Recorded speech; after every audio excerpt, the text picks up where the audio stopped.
Hello, everyone. Thanks for listening to Wake Up, Look Up, a podcast where we connect events happening in real time to the gospel of Jesus Christ. I'm Zach Wyrock.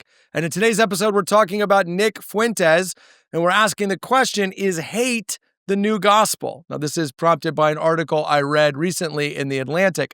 If you're not familiar, and I frankly hope you're not, Nick Fuentes is a far-right influencer with close to 1 million followers on Twitter. An influencer who openly promotes racism, antisemitism, misogyny, and a whole host of really terrible ideas.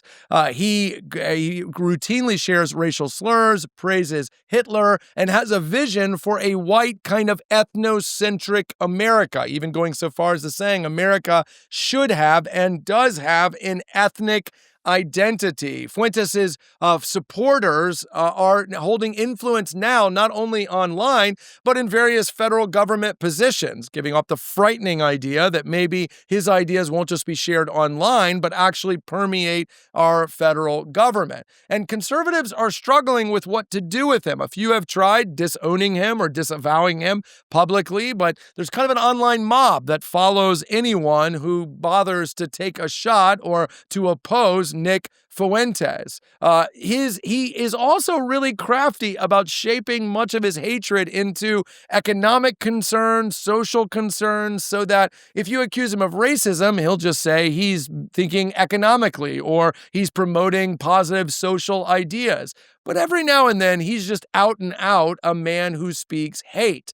And the reason why I wanted to cover him on Wake Up, Look Up is because when you read of someone who's a far-right influencer, what that means is that more than likely, there are people sitting in our churches who are subscribing to the things this guy is saying, even going so far as to believe that somehow what he's saying squares with the Bible. Well, I got news for you. It doesn't. Let's just take the idea of ethnocentrism or of an ethnic identity in America.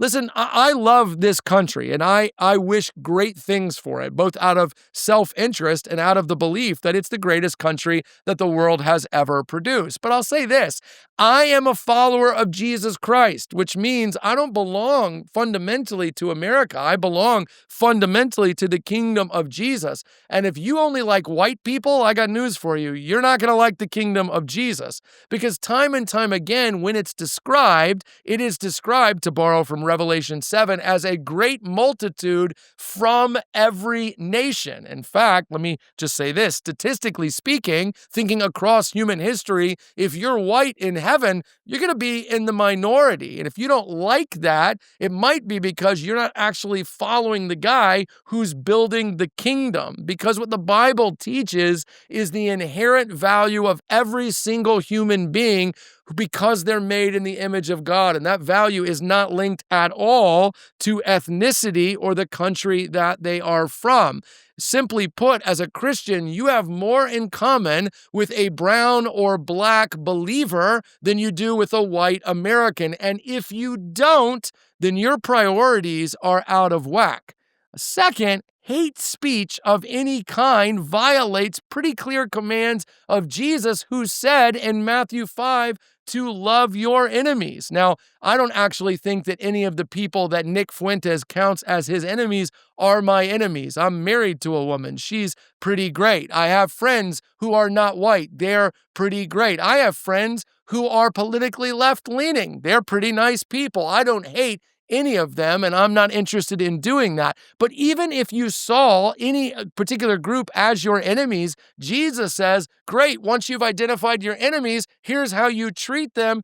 You love them. Well, Fuentes isn't about love. He's about demonizing. He's about telling you why those people are dangerous and harmful and wrong and not worth your time. But they are, at least according to Jesus. As for misogyny, pretty clearly violates God's commands, which tells us in Genesis 1 that God made people in his image, male and female, which means whatever it means to image God, femaleness and maleness are indispensable elements of that. Meaning, if I rid my life of women, I am ridding my wife and my life of what it means to be human. Guys, when we listen to Nick Fuentes or people like him, we're not just listening to the wrong voice.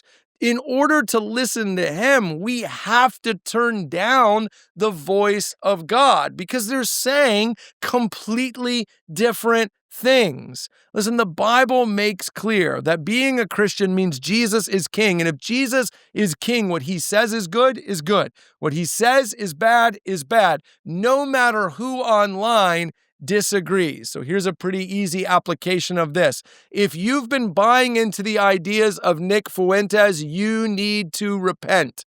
Not because I say so, but because those ideas are completely opposite of Jesus. And if you thought you could hold on to Jesus in one hand and Nick Fuentes in the other, you're wrong. In the end, they're going in such different directions, you're going to have to let go of someone. And my concern is that someone, whether you realize it or not, is going to be Jesus. We already have a king. We already have a leader. We already have someone whose voice and advice and counsel and word we should be listening to. And anyone who disagrees with him isn't just wrong, they're dangerous, and we should be turning them off.